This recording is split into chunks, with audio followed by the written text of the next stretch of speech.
क्या buy and hold strategy market में अभी भी चलती है? ये एक काफ़ी डिबेटेबल क्वेश्चन है।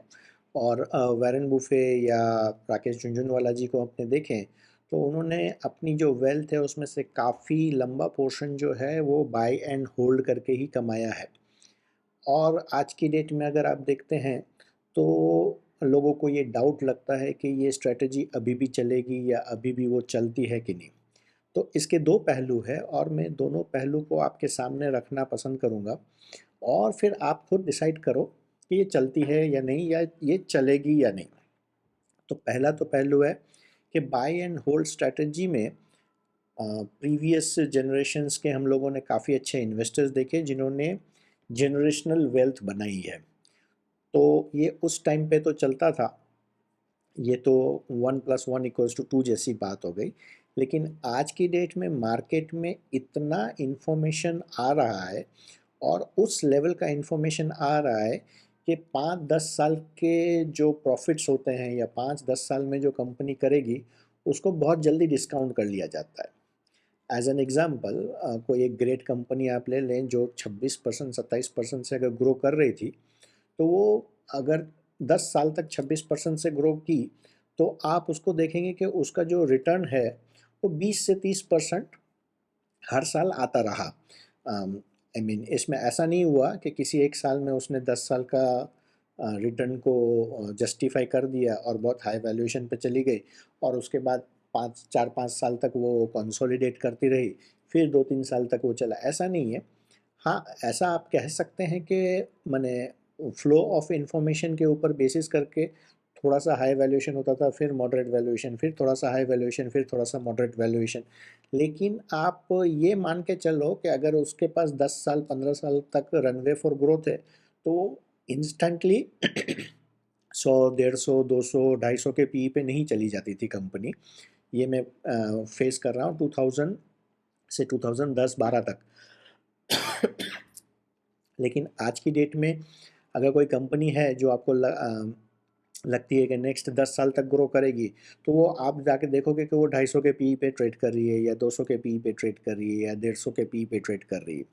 तो इसका मतलब ये हुआ कि 3, 4, 5, 10 साल तक का जो ग्रोथ है वो अभी डिस्काउंट हो जाता है इन द प्राइस। ये इसलिए होता है क्योंकि फ्लो ऑफ इंफॉर्मेशन काफ़ी ज़्यादा है और उसकी वजह से स्टॉक प्राइस जो है वो अर्निंग्स या कैश फ्लो को बहुत पहले डिस्काउंट कर लेते हैं। और इसके लिए ये क्वेश्चन आता है कि क्या अब buy and hold strategy market में चलती है या आपने बाय किया, वो बहुत ज़्यादा रनअप दे दिया, उसमें से निकल जाओ, फिर दूसरा कोई थीम ढूंढो जिसमें आपका सेम स्ट्रेटजी या same growth trajectories over a period of next 2-3 years आए, उसमें जाओ और उसमें जाओ। तो ये जो है एक पॉइंट है कि भाई क्योंकि फ्लो ऑफ इंफॉर्मेशन है इसलिए अर्निंग्स को मार्केट बहुत ज़्यादा डिस्काउंट कर लेती है well before the time. Second view point ये है कि भले ही अर्निंग्स को या उसकी ग्रोथ को मार्केट डिस्काउंट कर ले, लेकिन क्योंकि ग्रोथ आ रही है तो कैश फ्लो आता रहेगा और cash flow over a period of time आता रहेगा। तो हाँ, उसकी वैल्यूएशन थोड़ी सी डिप होगी लेकिन आप फिर भी एक बहुत ही अच्छा सीएजीआर रिटर्न बनाओगे। एज एन एग्जांपल, आपने किसी स्टॉक को, ये रिकमेंडेशन नहीं है लेकिन फिर भी आपने किसी स्टॉक को अगर 150 के पी पे लिया है और अभी वो 30-35% या 40% से ग्रो कर रही है, 5 साल तक वो 40% से ग्रो करेगी, उसके बाद वो 35% से ग्रो करेगी, फिर वो 30% से ग्रो करेगी, फिर वो 25% से ग्रो करेगी। तो हर 3-3 साल के बाद अगर ये ग्रोथ रेट थोड़ा थोड़ा मॉडरेट होता रहा तो आप ये मान के चलो कि ये जो 150 का पी है वो 50 के पी पे आ जाएगा। तो फिर भी अगर आप देखो कि 5 साल, सॉरी 15 साल का अगर आप टाइम फ्रेम लेते हो तो 150 का पी 50 का पी हो गया। लेकिन उसने इतना कमा लिया है कि आप उसमें से 15 to 20% सीएजीआर रिटर्न बना लेते हो। तो ये दोनों व्यू पॉइंट है और इन दोनों व्यू पॉइंट के अपने प्रॉज एंड कॉन्स हैं। तो माने दोज हू जस्टिफाई के भाई 150 के पी पे हाई ग्रोथ कंपनी जस्टिफाइड है, उनको सेकंड पॉइंट ज़्यादा समझ में आता है।